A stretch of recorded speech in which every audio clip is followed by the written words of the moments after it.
As my husband and I watched the towers burn on 9/11, I turned to him and I said, I have got to do this work full time. People need to know there are other answers out there. When you're worried about how you're going to come across to the client, whether they're going to like or not like what you say, you can't be the pure channel. And the example that I use for that is there was a woman I read for in Kitchener, Ontario, and it gave her two pieces of news, which were just fact. Just this is what I see. And she looks at me and she says, you suck. And she gets up and walks away. The next time I'm in Canada, she's the first person to sit down at my desk. And she says, last time I said you sucked. I said, yes, I remember. Because you told me that I was going to take in a border and then I was probably going to want to sell my house. And I thought that was all bull. But my daughter got pregnant and moved home. And now I'm going to sell my house to help raise my grandson. And I still don't like you, but I want to know what else you say. Don't shoot the messenger, you know? If someone is worried, are they going to like me? The message would have been garbled. She never would have gotten it and might not have been prepared for those two bombshell events. Hey, everybody. Thanks for tuning in to the conversations. I'm your host, Baba Sam, the Miracle Man. Our mission here is for you to discover that you are greater than your thoughts, and beyond your thoughts is your vibrant soul. Today, we have a very special guest with us, Corby. Welcome to the conversations. It's great to be here. Thanks for asking. Yeah, it's great to have you here. So I'm curious, if we just happen to meet someplace at a networking event or someplace, what would it be just surprised to learn about you? Probably that I'm 70. And perhaps after that, it's the number of different careers I've had before I settled on full time psychic. Wow, a lot to dive into. People would never guess in a million years that you are 70 years old. So what do you attach to that? Why are you staying youthful?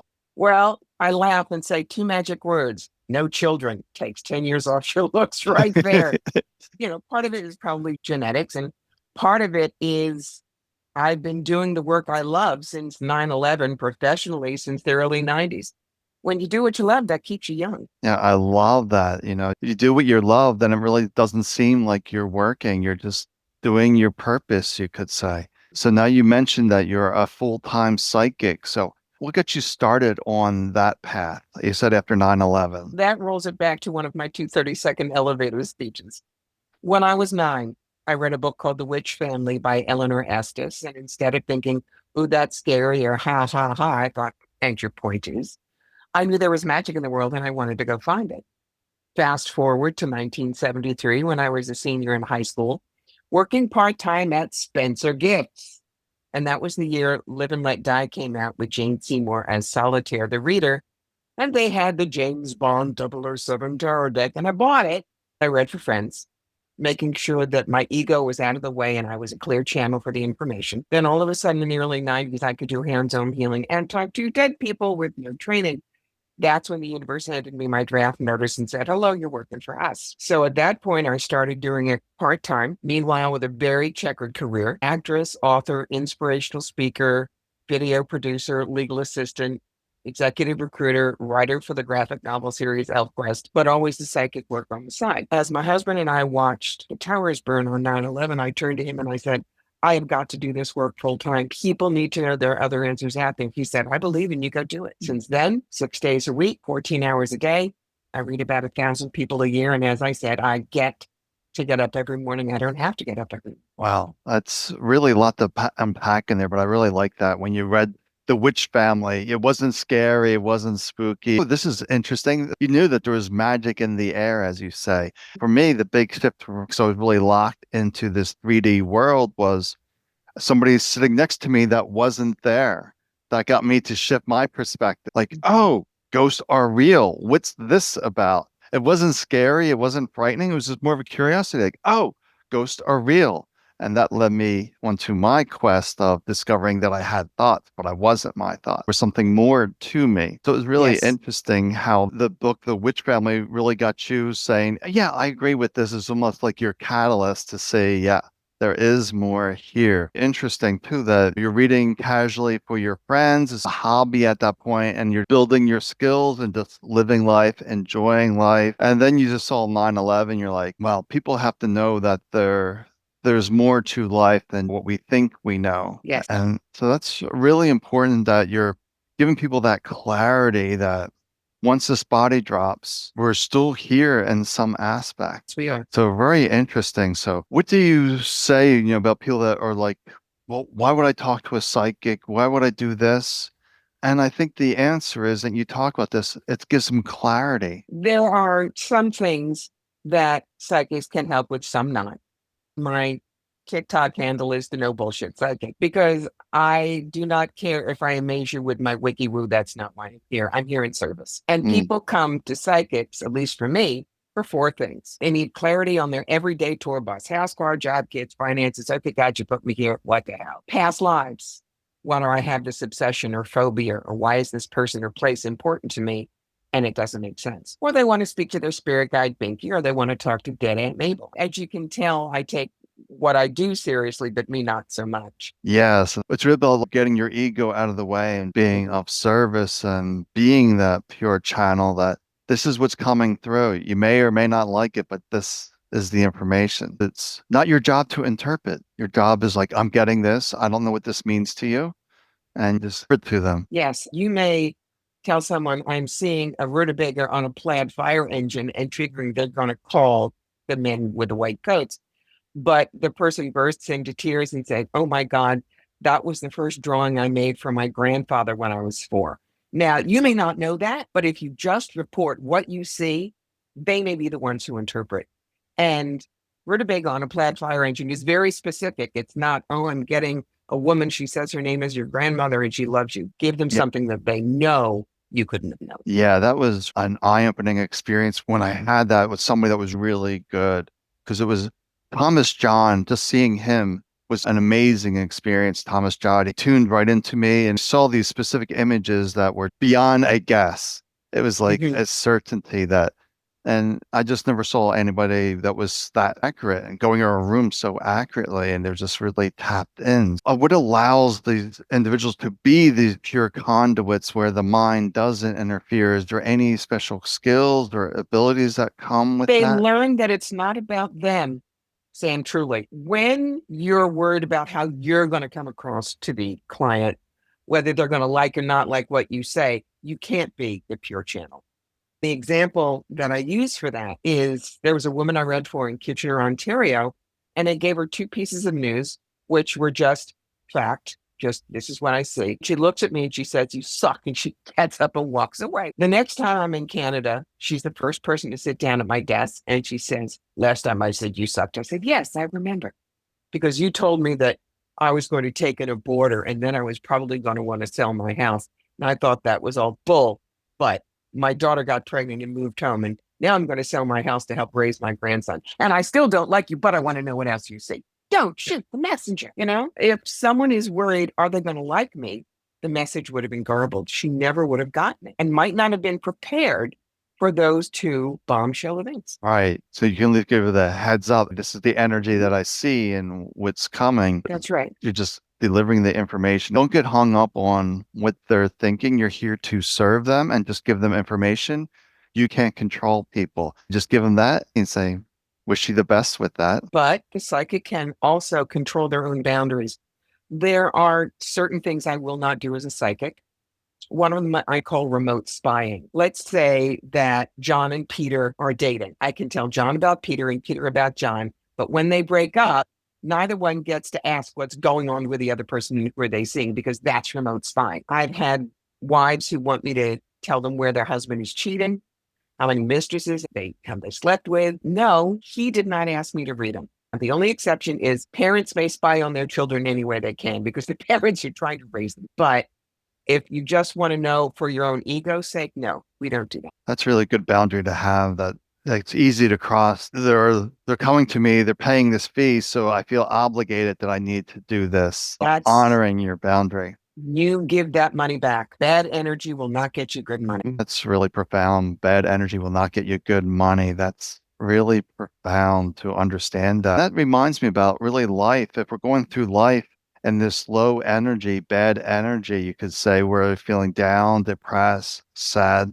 Well, these are normal human emotions. We don't want to stick there because that is bad energy and it's not going Mhm. to create that life that you want to create. Exactly. So I was reading your story and you did have quite the human experience with dealing with breast cancer and some other issues.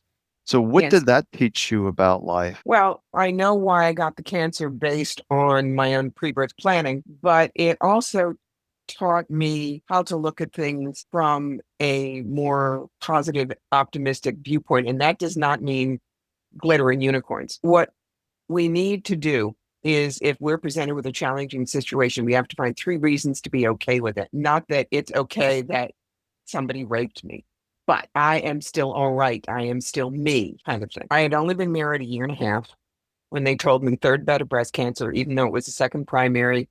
They were going to completely trash what I looked like. They would take me from literally a Dolly Parton figure to a fat fire plug with permanent side effects. Suck it up. Did I go home and cry for 24 hours? Yes, I did. But then I knew my role. Find three reasons to be okay with it. I didn't care how stupid they were. Number one, you don't have them. You can't get cancer there. Number two, the top half is not going to get slammed in the refrigerator door at the doctor's every year. And every woman listening knows exactly what I'm talking about. Third, great implants. I'll be perky till I'm 93. Because of that attitude, I had a 6-hour operation, double mastectomy and reconstruction, got out of the hospital in 3 days, shopped for a bathing suit in 5. I was always a person to the medical team, not just a case, a number, whatever, because I retained my personality and humanity. And that makes a difference. I've written a couple of articles. One of them is how to be a co-conspirator, not a patient. And for the people helping, it's how to be a light companion on a dark road. And the key is that I never say I fought cancer, because what you fight fights back. I am not a survivor, because that word conjures up the idea of hanging on by teeth and toenails. I am a cancer dancer. I found out how graceful I could be under pressure, avoided getting my toe stepped on, and I got off the floor in one piece. That was over 30 years ago. Yeah, I love that you want to be a person throughout the procedure, throughout whatever you're dealing with, as opposed to Mhm, just a number. They're not really seeing the human behind it. So how'd mhm. you get them to engage with you to see that I'm a person here? I'm not a number. I always made sure I learned names. I am naturally funny. I have done stand-up comedy about psychics. Like the theater training, I knew how to grab the room when I walked in. People always know me. There was a period a couple of years later that there was a staff infection, so they had to open me up, clear it out, do all kinds of things again in the hospital for a week. My fabulous plastic surgeon would come in with her interns, first day through, second day 3, next day 4. Her last name was Hurdle, so I referred to them as the Hurdle Herd. And one day when the numbers stayed the same, I said, Dr. Hurdle, are you missing one? You had 5 yesterday. Where's number 6? They'd break up. So it was always who's she? Oh, let's go see what we can do for her. It's an anti-Karen, is the way I would put it now. You're concerned about the nurses, the doctors. You inquire after them. You treat them as human beings, not miracle workers and not pests. Yeah, that's really good. Treat it as human beings. And if we do that for everybody we meet throughout life, then life is more enjoyable. No competition, there's no battling. We're just here, we're all in this together. Let's try to help one. That's right. You said something very interesting when you were talking about the breast cancer, that you saw this was part of your pre-birth planning. People may Mhm. not understand what you meant by pre-birth planning. Pre-birth planning is something that I worked on as one of the 4 major channels in Robert Schwartz's books on pre-birth planning and life between lives, your soul's plan, your soul's gift, and your soul's love. I am the only one who's been in Rob's books from what I call both sides of the fence. I'm one of his channels, but he also used me as a subject. If you read the first book in the physical illness chapter, you read about Doris with cancer. That's me. When I did my own psychic exploratory work, I realized was in this life, I came in as a female. I normally come in 80% of the time as male. I do my toughest work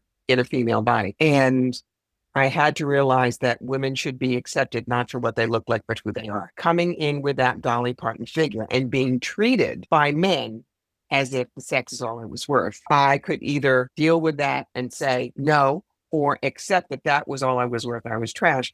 And for 30 years, from teenagehood to when I got the third bout of cancer, I assumed that that was all I was good for, all I was here for. And I had a very unfunctional set of parents who pushed that idea. My mother, especially. She was an alcoholic and very jealous of what I looked like. I had cancer twice before, but lumpectomies, radiation, things like that. This was a second primary, which means the danger clock was back to zero. But they said, 3 strikes you're out. And it was the universe saying, look, we need you down there to do teaching and healing and all kinds of work for us. And you can't get past what you look like. So we're going to deal with the problem. Now you look at me and I just look like everybody's plump little grandmother. And you'd never know what I really looked like in my youth. But it's made it a lot easier for me to connect with people, to work with people, to just be seen for who I am, not the package. Well, it's really profound being seen for who I am and not the package. Because we get so identified to the package as us, getting Yes. that we are that essence, that vibrant soul. And if we just saw that we're all vibrant souls, why not cooperate and help each other out? But it's really profound. And that's where you help with your doctors and interns, is seeing them as a person as opposed to just another person just trying to poke and prod Mhm. at me. A lot of people either see their doctors as infallible gods or adversaries. No, they're not. Right. Because for my world, I took what my doctor said as gospel, and whatever they said, I followed along and I stayed sick. But It can happen. we need to step back and say, they're also human. They have their training and they're just giving you information. What you do with that information is completely up to you. Hmm. And I like to remind people that your diagnosis is not destiny unless you allow it. That's why I say be a co-conspirator, not a patient. Yeah. Yeah. Be a co-creator of your life. Hmm. Take responsibility for yourself. And a lot of people have a problem taking that responsibility for themselves. But it sounds like you really stepped into who you were with all those cancer challenges. I did. You didn't allow that to define your reality, which was quite remarkable. It happened when I was around 50. So I had some maturity behind me to look at that. Mm. I think it does make a difference when you have that little bit of age, a little bit of experience under you. You can stand in your own power maybe a little easier than somebody that's earlier in their life or Mhm. when they're not realizing their own self-worth. Right. So now you're doing this professional psychic, you're helping them out, you're getting them the clarity, the past lives, the tour bus, and all these areas. What's the one thing you would say to people that are really lost and confused about their life and they're unsure how to move forward? I'd remind them they can't get it wrong. Whatever you're bringing back to your soul at the end of life is what the soul wants to know. Interestingly, with women, especially empty nesters or retirees of my generation, the women often say, I have no idea what I want. And that's because it was punished out of them. Mhm. The example I give is you're four, there's a plate of cookies, you're smart, there's one, the big one, the little one. So you reach for the big one, and your mother takes it away and says, you're bad and you're selfish. She gives it to your little brother who eats it at you. Then she compounds it with, besides, girls who eat cookies get fat. Nobody likes a fat girl. Do you really want the cookie? To the point where by the time we were about 6, my generation was subliminally taught if you want anything, you're wrong, you're bad, you'll be punished, and you have to watch somebody else get it. It's why women are martyrs. It's why they think they always have to say no to what they want. Everyone else gets first, etc. Millennials and Gen Zs, they got rid of that, and I'm grateful. But my generation still needs to understand to the day you die, it's okay to want something and to go after. Right. That's really a profound insight that I would not have as a male out That's of you right. because you were constantly judged and critiqued about being the perfect female. That's right. We were. Yeah. And to do your duty as opposed to the man takes care of the house, run the house, and those weird expectations back then. But it is good that the generational have changed things. He says something very interesting too that people may not understand. The soul, the higher self, doesn't judge us because it created the personality, sent us down to learn things. So whatever we learn is valuable to them. You can't disappoint your soul because the hand would not be disappointed at a finger. If you look at this, these are our separate incarnations, but they're always attached to the soul. The soul comes down and animates the incarnations. We are doing this as a joined unit. So whatever we bring back will be useful for the soul to understand because here is duality, here is choice, here is free will. In heaven, there is no duality. Everything is understood. Some things you can only learn being in a body. Yeah, I totally get that. And I remind people to let go of all this judgment and criticism and trying to get it right.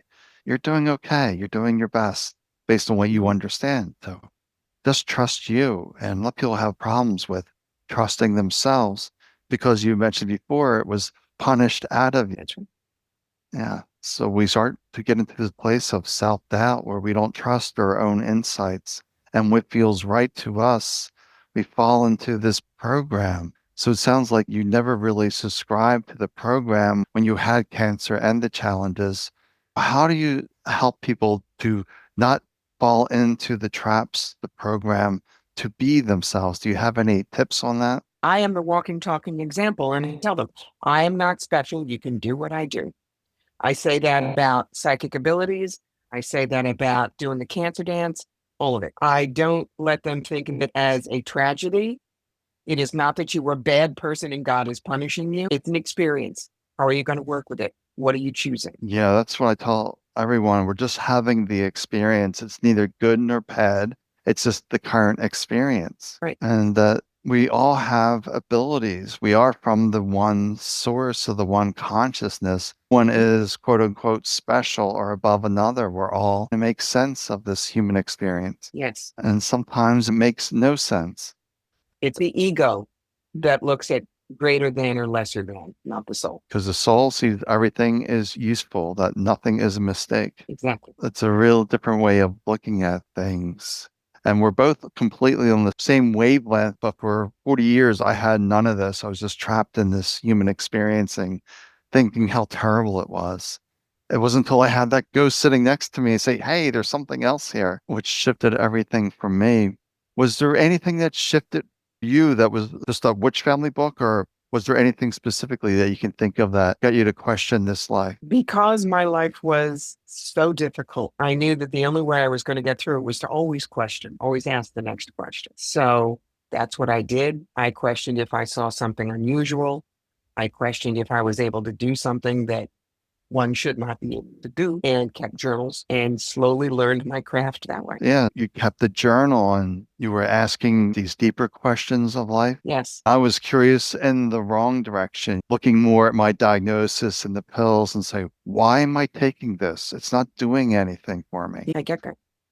We fall into the program. As we're coming to the conversation, is there anything you feel inspired to share with the audience that to see life in a different new way? Always ask yourself 3 questions in any situation that you find difficult.